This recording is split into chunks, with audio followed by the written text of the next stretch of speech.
Kamala Harris is now leading Donald Trump by 6 percentage points in the latest ABC News Washington Post Ipsos poll. That is a dramatic turnaround. Harris is holding a 51% to 45% lead among likely voters nationwide.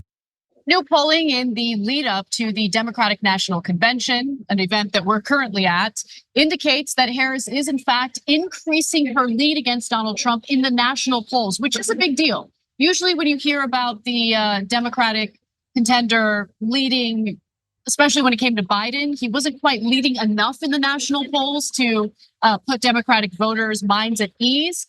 But things are starting to change now that Kamala Harris is the Democratic nominee. So a new ABC News, Washington Post, Ipsos national poll showed that Harris is in fact leading by 6 points among likely voters. So take a look at this. Harris is at 51%, whereas Donald Trump is at 45%.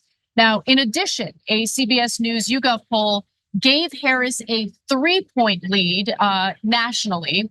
But while Harris has that lead when it comes to the national polling, a CBS News YouGov poll, the same CBS News NewsGov poll, found that she is in fact tied with Donald Trump in some of the critical battleground states. So take a look at this. Yeah, it's +3 nationally for Harris, but the fact is that while everyone's opinion counts in the nation, it's not the national popular vote that decides the presidency. It's the battleground states, the ones that happen to be closest. And that, our estimate is even state by state. They're all close. That's what you need to know. So what does that mean going into the convention, Vlad? Let me show you this first and foremost. We got here back to this even race where Joe Biden had been trailing, because when Harris became the nominee, we saw a boost in enthusiasm among Democrats. More of them starting in July and heading into right up to now keep saying they're going to vote. What does that tell you? Tells you part of this convention is going to be Democrats trying to keep that enthusiasm going. And look, while she is pretty much tied with Donald Trump when it comes to the critical battleground states, I want you all to remember how much worse things were when Biden was the Democratic nominee, because he was not tied. In fact, Biden was losing in the critical battleground states. So according to the CBS poll, the percentage of Democrats saying that they definitely will vote has actually gone up 6% since Biden dropped out of the race. So take a look at this. Back in July, let's go back to the previous graphic, please. So if you look back at July 18th, when it came to Democrats, 81% of them said that they're very likely to vote. That has now increased to 87%. So that's a big deal. People were planning on sitting out the presidential election and not casting their ballots because they weren't really excited. And Harris has managed to excite Democratic voters. More of them are now planning to vote.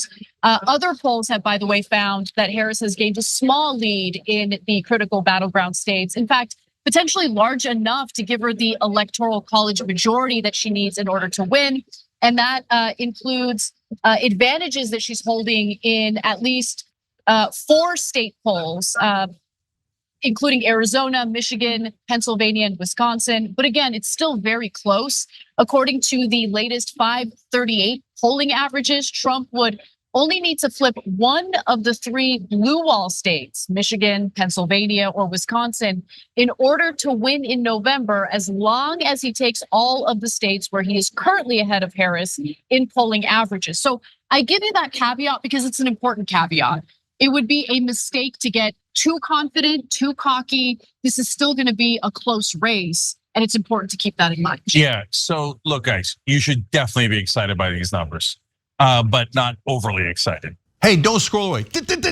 Come back. Because before the video continues, we just want to urge you to lend your support to TYT. You power our honest reporting. You do it at tyt.com/team, and we love you for it. So let me explain, give you the full context. So we told you Biden was down in the national polls, and that by the end it was getting to 3, 4, 5 points. That's disastrous, totally unrecoverable, because you got to have the Democrat win by 5 in the national polls. Now, as Anna read you the first poll, she's up by 6. So now we're at a bare minimum, we're back in it, 51-45, right? at a bare minimum. In fact, if that's definitely true, then she wins if the election was held today, okay? Now, again, the other poll shows you the blue wall. These are the 3 states that Democrats absolutely positively need. Michigan, Wisconsin, and Pennsylvania are now all in Harris's camp by at least 4 points. And those, you just have to win by 1 vote. You don't need to win by 5 points or anything along those lines. Win by more than 1 vote, otherwise Trump will cry forever and ever and ever. So will like 100 million MAGA guys, etc. But those are the 3 states you need. And Arizona, she's also leading by 4. So she's got 1 more than what she needs. But is this a comfortable margin? No, not at all. Because a lot of this is within the margin of error. A lot of this is 1 poll or 2 polls, not a collection of a number of polls. And so if the election were held today, I think Kamala Harris would squeak it out, but I'm not at all sure. Trump still it's still close to 50-50 if it were held today. So now the good news is momentum is massively on Kamala Harris's side. So we're surging and going into the Democratic convention. Lots of bad news here for Trump. So you're supposed to get a bounce from your convention, but they stole his convention's thunder by Biden dropping out 72 hours after the convention, Kamala Harris coming in. That's it. There goes all their good press. It's over. Now the press all goes to the Democrats. Then she did smart things to get more people back. And in fact, now she's regained the youth vote by about 20 points. She's regained the black vote by about the same margins as Democrats historically win the black vote. So about 10-point loss there for Donald Trump. These are all incredibly good signs. The only giant note of caution, the small one is, hey, this thing's not over. And even now, after all these good gains, we're still at near 50-50. But the big note of caution is many things can happen, guys, including what looks like it might be imminent. That's why we led the show with it earlier, is a potential giant war in the Middle East. And so what happens if that breaks out? No one knows. I don't even know. You know how I love to predict things, but you need information before you make predictions. Otherwise, it's ridiculous and silly. We base it on information, and you can't possibly know what's going to happen from a war. So we'll have to see as things go along, but there are still significant curveballs ahead. So this is not the time to celebrate. It's time to double down on the energy to make sure that it keeps going in this direction. Thanks for watching the Young Turks. We really appreciate it. Another way to show support is through YouTube memberships. You'll get to interact with us more. There's live chat emojis, badges. You've got emojis of me, Anna, John, JR. So those are super fun. But you also get playback of our exclusive member-only shows and specials right after they air. So all of that, all you gotta do is click that join button right underneath the video. Thank you.